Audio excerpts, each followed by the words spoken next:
Next up, from Grey Bruce team, put your hands together for Robert Menzies.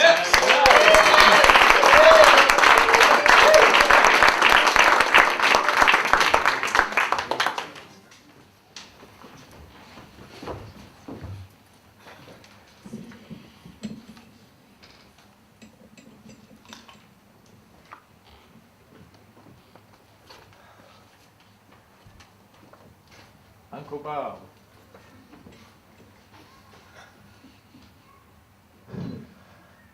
I went looking for you, unlike an ambulance driver, not with lights flashing, sirens wailing, but more like search and rescue. Silent, almost invisible. They said you got lost in life's highway. Last seen head down, heading out of town. You were hitchhiking, thumb-numbing, heart-breaking into the bleak and bitter air. No one had picked you up on Main Street, so you simply kept walking, zombie-like, ever closer to the edge of town. Maybe it was life. Maybe it was me. Maybe it was both together, life and life with me. A malevolent menage a trois, a toxic mix of incompatibility, promising so much and delivering so little. So like a walking dead, you lurched out of the mental smog, away from the comforting, constant fog, swirling, surrounding, suffocating. You simply vanished into the night. They said it was as if you'd walked off the edge of the earth. I went looking for you, dressed in December gear to protect me against the frozen bitterness of where I had to go to rescue you. And like the ambulance driver, I was wearing fluorescent bands reflecting any light. Not for my protection, to keep from getting hit by passersby, because on that somewhere road heading nowhere into the lonely unknown, traffic was sparse. No, the reflective bands were to pick up and return any light that might be coming from your eyes. They were so you could see me coming, searching for you.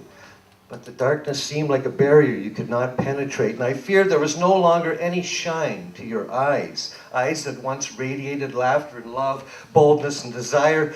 I found some signs of where you'd left the road. Footprints. Then indentations of hands and knees, a trail of stumbles and falls through fields of cold, not yet frozen mud. Were you searching for a way out or a deeper way in? And then I found you. I kneeled by your side, shaking, fearful hands reached for you. In a gentleness that could only be compromised by desperation, I checked for any response. But you were still there. Signs of hope, signs you still cared. Nothing. I bent closer and with trepidation touched my lips to yours. There was cold, measured breath that suggested indifference. And your lips, once so warm, forgiving, and inviting, were now cold, unmoving, and you were dead inside. A policeman once said the main cause of mishaps was carelessness and speed. But in this case, even though I cared, I was too slow. And as I drew back and shed a tear, you got up, turned, walked away from me. I went back home and prayed for another chance, another day, another search, and in the end, a rescue.